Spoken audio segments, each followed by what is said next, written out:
सरकारकडे आजची रात्र आहे। आमच्या मागण्या मान्य न झाल्यास 20 जुलैपासून पुन्हा आमरण उपोषण करू असा इशारा आता मनोज जरांगेंनी दिलाय।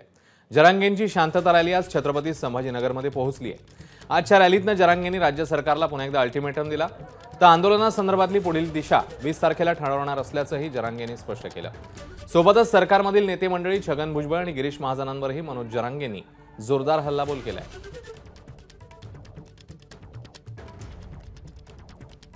मी आज संभाजीनगर मधून जाहीर सांगतो, जर तुम्ही आज रात्रीत नाही दिलं, कारण मी 2-4 दिवस बाहेर असल्या कारणानं पुन्हा मी 20 तारखेला स्थगित केलेलं आमरण उपोषण हे अंतरवाली सुरू करतोय आणि कठोर करतोय। आता मेलो तरी मग हटणार नाही, पण मराठ्यावर गुलाल मी टाकणार आहे। दुसरं सांगतो, याला जोडून माझ्या पुढे दुसरा पर्याय नाही। मला मराठ्यांची शक्ती वायाला घालायची नाही।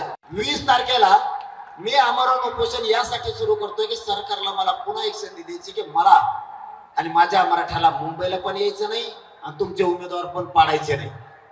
ऐका मी काय सांगतोय, सुधारले तर सुधारले, नाही सुधारले तर 288 पाडणार बी 288 आणि मुंबईला बी जाणार मराठी।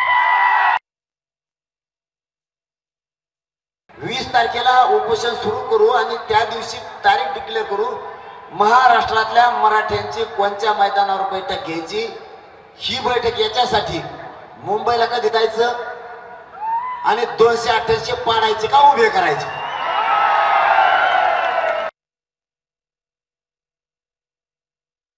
आणि मराठ्याचं मतदान घेऊन जे विधान परिषदेवरती आमदार झालेत त्यांनी जर त्रास दिला तर ज्या मराठ्याच्या आमदारानं त्याला मतदान केलं होतं त्याला पहिला आम्ही पाडला। आता जाहीर संभाजीनगर मधून सांगतो, कारण कोणत्या विधान परिषदेच्या उमेदवाराला कोणत्या आमदारांनी मतदान केलंय ती मला आज 9 वाजता यादी येणार आहे। आपलं तर कचका असतो, आपण मीडिया समोर सांगत असतो। विधान परिषदेच्या कोणत्या आमदाराला कोणत्या मराठ्याच्या आमदाराने मतदान केलं।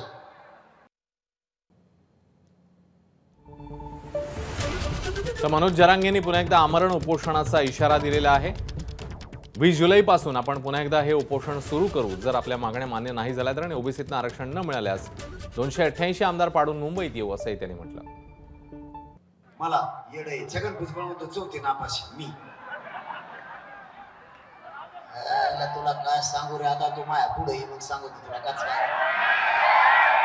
मला म्हणताय मी चौथी नापाशी, काही नाव ठेवलेत मला चौथी नापाशी।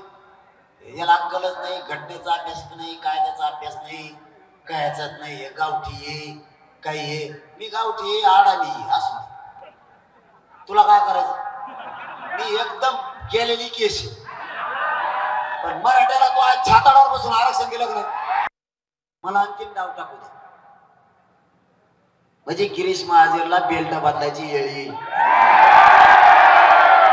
कोणी बैठका घ्यायला पाहिजेत त्या न घेता ज्याचं हे क्षेत्रच नाही आरक्षणावर बैठक घ्यायचं त्यांनी बैठका घेतात। देवेंद्र फडणवीस साहेब सारख्या, अजित पवार साहेबांसारख्या, शिंदे साहेबांसारख्या त्यातले त्यात